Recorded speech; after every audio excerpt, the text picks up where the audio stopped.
Buenos días amigos, aquí el médico nigromante con un nuevo video para este canal de Derecho Sanitario, donde vamos a continuar con los temas de la semana pasada sobre responsabilidad del personal de salud, y en esta ocasión tocará hablar de responsabilidad administrativa. Antes de eso les voy a pedir que se suscriban a este canal, eso nos va a ayudar mucho, que le den pulgar arriba o manita arriba a estos videos, ya que eso ayuda infinitamente a este canal. Dejando eso de lado, continuamos. Cuando hablamos de responsabilidad administrativa dentro del personal de salud, hay que hablar de dos tipos de responsabilidades administrativas.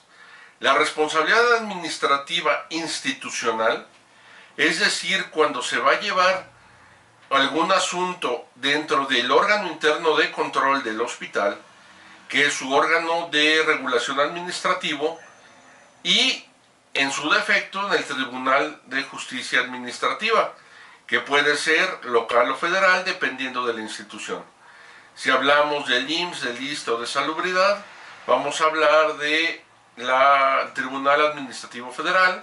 Si hablamos de la Secretaría de Salud del DF o la Secretaría de Salud de algún estado, será el Tribunal Administrativo Estatal. ¿Cuál es la función de estos órganos? Es determinar si ha habido alguna violación de los protocolos, conductas o funciones de un servidor público, como es la enfermera, el médico, el psicólogo, el odontólogo, el trabajador social, o cualquier otro que tenga contacto con alguno de los pacientes. Y si es que hubo una violación o una falta de este personal, asignarles una responsabilidad y, en su defecto, una sanción. Las sanciones administrativas son muy variadas. No son como la sanción penal que hablamos de privación de la libertad o suspensión de cédula. Tampoco hablamos de la reparación del daño propiamente dicho, aunque sí aplica una indemnización o reparación del daño, cuando se determina que existe responsabilidad y que se generó algún daño contra alguno de los pacientes o sus familiares. Aquí lo que se van a ver son sanciones administrativas. La sanción administrativa puede ser una amonestación, lo que decimos un jalón de orejas, puede ser una nota negativa hacia el expediente, puede ser una multa, puede ser una inhabilitación al servicio activo, es decir, pueden inhabilitar a un servidor público durante 1, 2, 3, 5 años para ejercer funciones dentro del servicio público, hasta la inhabilitación permanente, dependiendo de el caso concreto del que estemos hablando. También dentro de la responsabilidad administrativa se va a ver el daño moral, que está dentro de los reglamentos y leyes correspondientes de servidores públicos federales, y el monto que deban de cubrir los hospitales por dicho daño. Aquí lo que es importante entender es esto. Muchas veces el hospital va a llevar el asunto, lo va a recibir el órgano interno de control correspondiente, la Contraloría correspondiente, lo va a llevar y se va a defender como lo entiendan. Muchas de las veces va a perder el asunto. ¿Por qué? Porque los abogados que hay dentro del órgano interno de control, si bien hay muchos muy buenos, otros son demasiado jóvenes, no tienen experiencia, o simple y sencillamente pues, no son especialistas en esto. Ellos entienden de leyes, pero no entienden un expediente clínico, no entienden una responsabilidad como tal. Eso va a generar que no puedan defender adecuadamente al personal ni al instituto. Aunque aquí principalmente hablemos del instituto, no lo defienden. Entonces terminan pagando, van a pagar una indemnización. ¿Por qué? Por el daño presentado. Al final todo lo que se haga se va a cuantificar. Si está haciendo una lesión, hubo un fallecimiento, X, se va a cuantificar. Y ya que se haya cuantificado, se va a pagar. Y entonces el hospital va a voltear, o la institución va a voltear hacia el médico, la enfermera o quien sea responsable, y le va a decir, bueno, mira, ya pagué tanto, aquí me aparece que tú eres el responsable, que ustedes son los responsables, pues páguenme lo mismo que yo pagué. Pero además te haces acreedor a una sanción, que puede ser inhabilitación, una inhabilitación de 1 año, 2 años, 3 años. Esto ya lo comenté en un video previo, en uno de los primeros, que se llama Crítica a un peritaje, cuando hablamos del resultado de un peritaje que se hizo de un asunto dentro del ISSSTE. Aquí aparecerá la liga. Es importante señalar, cuando se tiene un asunto contra alguna institución, ISSSTE e IMSS, si bien es posible llevarlo por la vía civil, actualmente se recomienda que sea primero por la vía administrativa. Hay que agotar la vía administrativa, que es el órgano interno de control. Incluso antes se hablaba de la vía penal. Sin embargo, hay jurisprudencia actualmente que nos señala que hay que agotar primero la vía administrativa, en el entendido de lo que vimos hace 2 semanas, que es que el personal de salud actúa por culpa y no por dolo.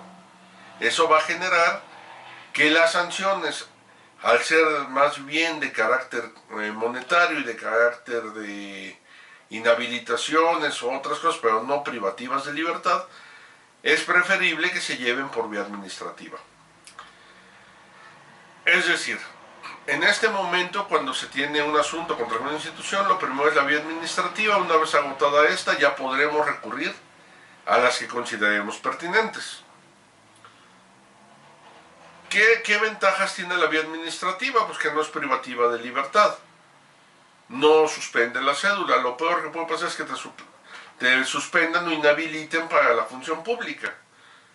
Lo cual, cuando es lo único que tienes para vivir, bueno, pues sí es complicado. Cuando tienes además tu trabajo privado, consulta privada, etcétera, pues sí te pega, pero no es tan grave. Sin embargo, pues no hay una privación de la libertad. Ahora, ¿cuál es la otra vía administrativa? Cuando hablamos de particulares o de institutos también, es cuando hablamos de las vías de arbitraje y conciliación o métodos alternativos de resolución de controversias, que termina siendo un medio administrativo de resolución de controversias. Es donde entra la CONAMED, las comisiones estatales de arbitraje o cualquier otro medio de mediación, conciliación o arbitraje que se decide emplear. Este tema ya lo toqué en un video previo, que es el arbitraje médico y sus ventajas y desventajas. A grandes rasgos vamos a señalarlo aquí nuevamente. Las comisiones de arbitraje médico son leones sin garras. Si bien son un excelente medio de resolución de controversias, si bien es un ambiente muy civilizado, se pueden tener muchas ventajas, es un medio gratuito para resolver las controversias, la realidad es que no estamos obligados a someternos a él. No tenemos la obligación de someternos a un arbitraje, a una conciliación o a una mediación por parte de la CONAMED o cualquier comisión de arbitraje estatal. Cuando es conveniente, pues habrá que aprovecharlo. Cuando no, pues no. Yo siempre he dicho, cuando tengas algún asunto ahí, que te acompañe un abogado, de preferencia un abogado que sepa de lo que se está hablando, ya que si bien en los citatorios y notificaciones de la CONAMED y de las comisiones estatales te dicen que no es necesario que lleves a un abogado, que ahí te dan toda la asesoría correspondiente, lo ideal es que sí lo lleves y que siempre vayas bien asesorado. ¿Cuál es la desventaja que tienen muchos? Que algunas de estas comisiones todavía no están bien establecidas, no tienen criterios jurídicos claros, les falta experiencia.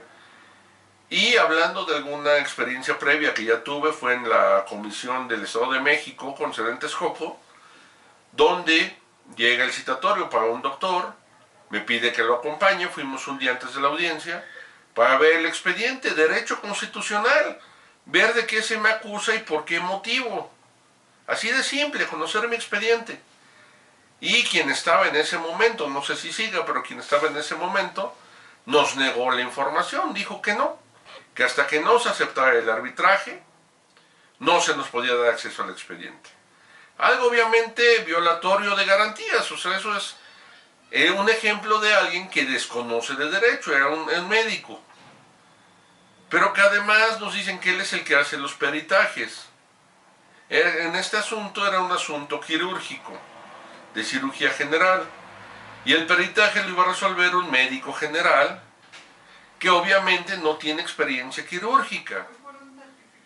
Eso obviamente va a generar que haya conflictos dentro de la resolución de controversias, ya que no es el personal idóneo. La idea de la CONAMED y la idea de las comisiones estatales es una muy buena idea, pero no se ha concretado, no tiene esa importancia que debería de tener. Finalmente, con que uno les diga no me voy a someter, simple y sencillamente ahí termina el asunto, no pueden hacer nada más. Entonces, eso es lo que quería comentar con relación a la responsabilidad administrativa. Con esto ya cerramos estos temas, que fue responsabilidad del personal de salud, penal, civil y administrativa, que son las principales. Y vamos a preparar un nuevo ciclo de temas para la próxima semana, donde espero seguir contando con su apoyo, espero seguir contando con sus comentarios, con sus videos. Como siempre, aquí van a aparecer mis datos y cualquier cosa estoy para servirlos. Siempre que tengan algún conflicto o algún problema, acudan con un abogado. Si son del Distrito Federal, Estado de México, con mucho gusto podré apoyarlos. Incluso son dentro del país, con todo gusto puedo apoyarlos, siempre que se comuniquen conmigo. Nos vemos la próxima semana. Se despide el médico nigromante. Hasta pronto.